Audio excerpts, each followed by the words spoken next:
Music.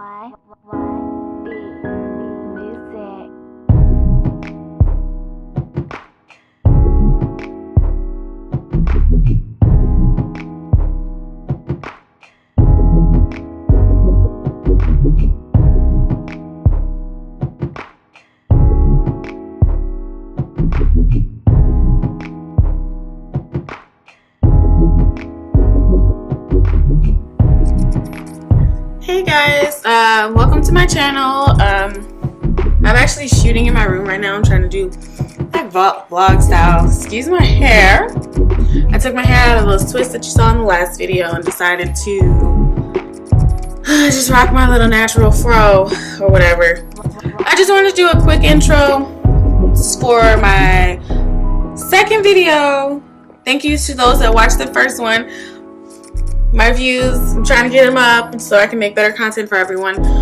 But today's video is going to be on a photo retouching, kind of like an intro to frequency separation and how you use those layers and what I do, a little step by step. Just I think I'm only going to cover like blemishes and a little bit about frequency separation and how to set those layers up. Possibly I do have an action that I use, but I do know how to make the layers. But so definitely stay tuned if that's something you're interested in. Again, don't mind my hair. I hope it looks okay because I can't see myself right now. I'm holding the camera. So definitely stay tuned if that's something you're interested in. Bye. So hey guys, this is going to be the picture that we're going to work on today. This is a picture of the lovely Samantha Vitone in the Las Vegas area. I'm not sure if she's with an agency. I think she is. I'm just not sure of the name. So what you're seeing is me starting with just a blank layer. On this layer you can use what's called the healing brush tool, which is what I have. And then you just you have to put it on current and below or all layers for it to actually work when you don't have it on, when you're not working on the actual photo. And then you kind of just sample and pick up. So you pretty much repeat this same process on this entire layer. You're pretty much trying to get the big stuff. You're not gonna get rid of blemishes and depth on this whole entire layer. That's not what this is for. It's just for the big stuff that you can see from a distance. I'm kind of petty, so I go pretty far on this layer, even though I'm gonna use the frequency separation layer as well. In this video I'm not gonna go over how to make the layers just because my computer has been acting funny. But I do have an action. I do use the Retouch Academy panel, but otherwise I would create them. So like I said, here you're just seeing me sample the area that's next to it. That's a clean area, and you're just pretty much picking up the color and the texture because we're not using our frequency separation layers, as I said. So you're pretty much picking it up and kind of moving it around, I guess you would say. So as you can see on Sam's skin, she has a lot of different colors. It's kind of hard, especially on us, to retouch and get around these colors. These colors are hard to get rid of. I know when I used to do my self-portraits, this color correction and blemishes and trying to decipher what's blemish and what's just color was hard.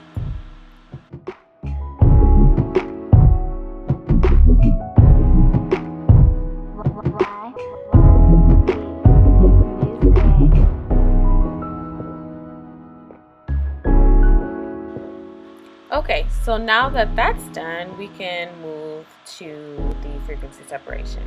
So I'm going to go to my Retouch Academy and I'm going to click on frequency separation, the 8-bit, because this is an 8-bit photo.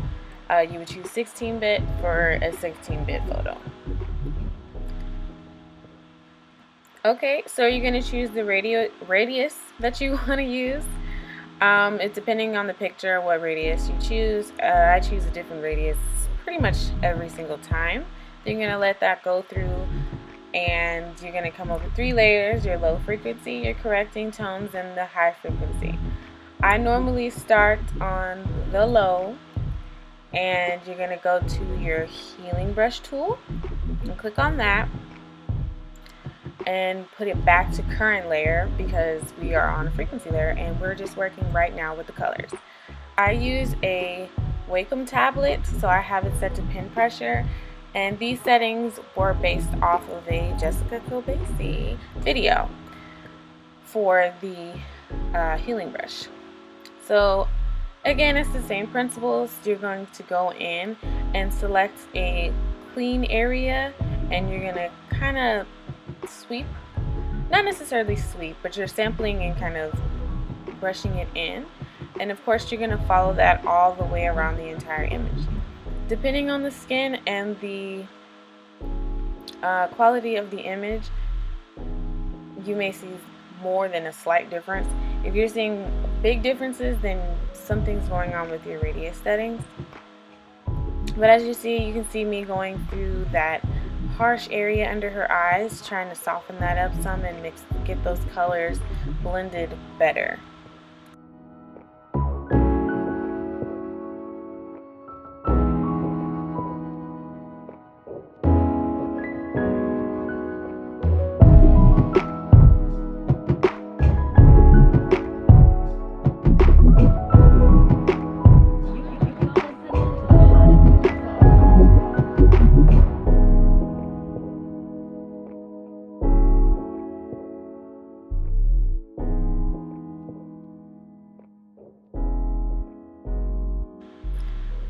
Frequency separation is definitely one of those trial and error type things. So you can watch this video as many times as you need to, but honestly, the trial and error comes down to you.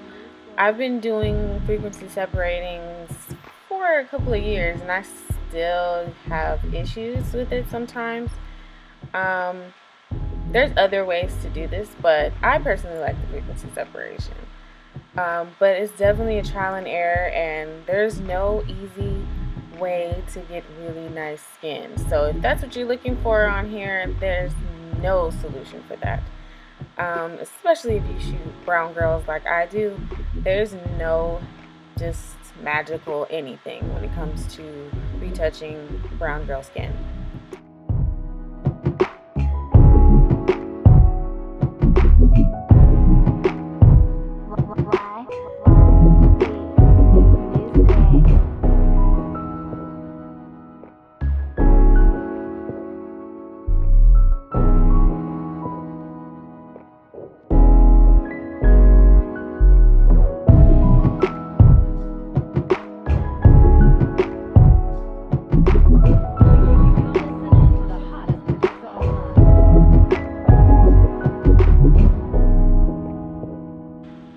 Always be sure that you're toggling your layers on and off, because it may look like you're not doing anything, but really you're making small changes over a longer period of time.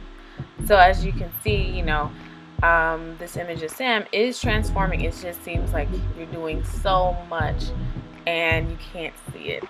So make sure you are definitely zooming in, zooming out, toggling on and off your layers, and just seeing the progress so you know how far you're getting.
sometimes when you have difficult skin and you're trying to match the tones, you want to go to your the correcting tones layer and kind of, basically you're going to paint on a very low opacity.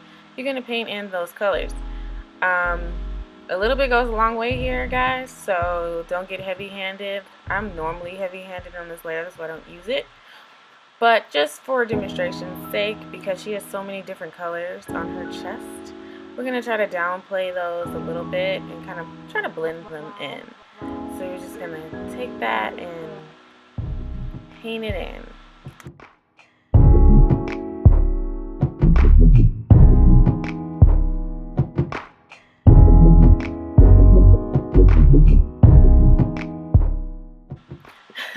I realized I literally just said paint.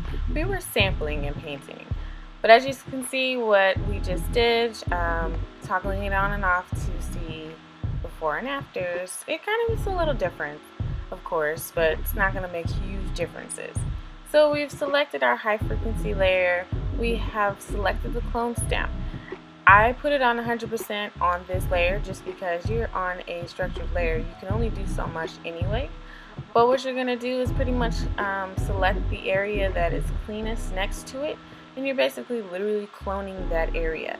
You're cloning the texture of that area because we are using a high frequency layer, which literally is the texture layer. So I'm trying to get rid of these, not bags, they just look like normal creases in the eye area. So as you can see, I've already removed that one by her nose, and I'm trying to pretty much select which ones I want to get rid of, because as you can see, there's some type of pattern forming around the mouth area. That could have been my own fault when I was getting rid of those blemishes in the beginning. You have to be careful not to create patterns, because that definitely happens. So yeah, I'm just going around her skin, finding those areas, and around her mouth, you know, those difficult areas around the mouth. You want to get rid of those. It's not necessary. They are a natural occurrence on most people's mouths, but it's better for me, I like to get rid of them when I can. If the colors, especially when the colors are playing with you like that, you want to just go ahead and get rid of them.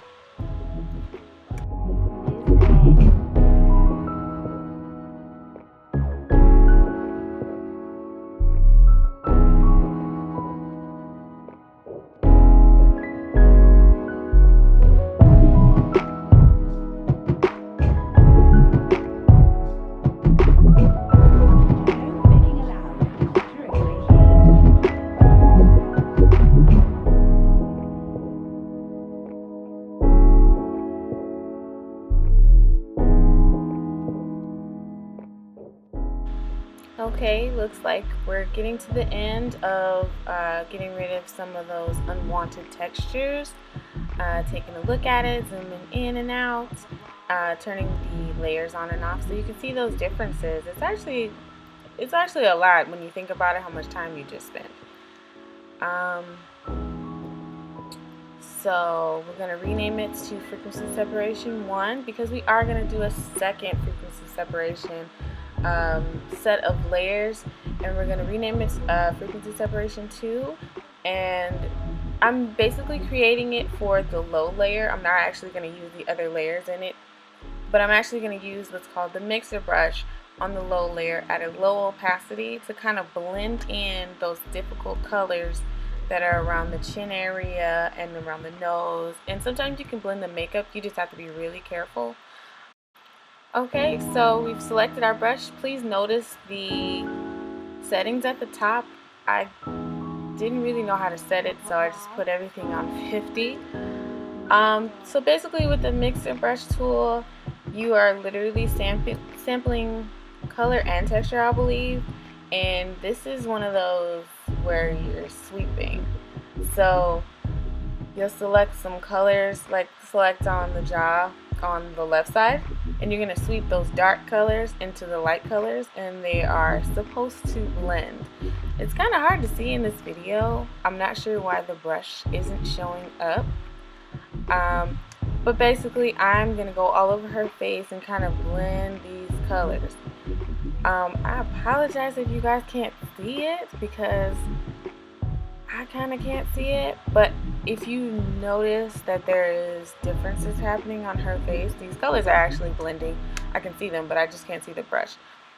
But the mixer brush tool I really like because it's not meant for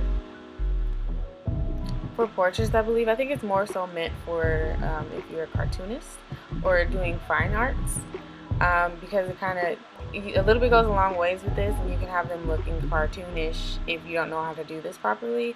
But it's really easy if you use discretion and use common sense. Don't overdo it. Basically, put it on a very low opacity if you feel like you're going to get out of hand. I normally brush it in, or excuse me, blend it in, and then lower my opacity of the layers of the layer group, and kind of get it where I need it instead of trying to brush it at an opacity, just because I don't know exactly what it's gonna. I want to see it so I can do it. Okay, now you guys can see the brush kind of blending those colors. So you're sampling different areas and you're trying to blend the colors together.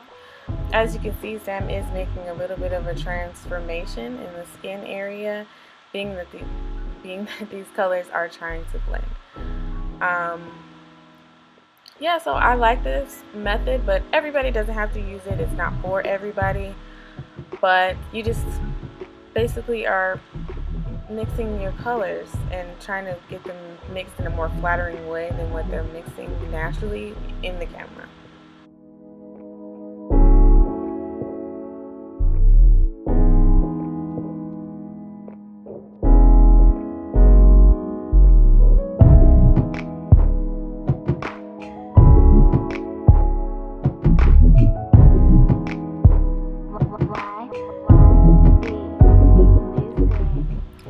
Alright everybody, so there's the end result of the mixer brush tool.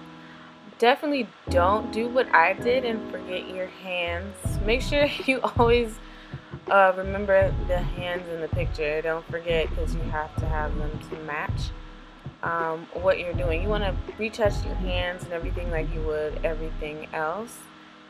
So I'm just going and checking my layers to make sure this is how I like them. Renaming this to Frequency Separation 2, like I said previously. And I'm going to group them together and name them Skin. That's normally what I name them. It's not a whole bunch of different names every single time. It's just Skin. And I like to turn it on and off to make sure that I like what it looks like. It's made a lot of transformation from what I see. It's really nice. I like it. For this image, I'm just gonna create another layer, just to kind of dodge those lines in her eyes that I can't seem to get rid of. I'm not sure what's going on, but we're gonna attempt to get rid of those and try to get rid of them at a low opacity. Of course, you're gonna lower that opacity.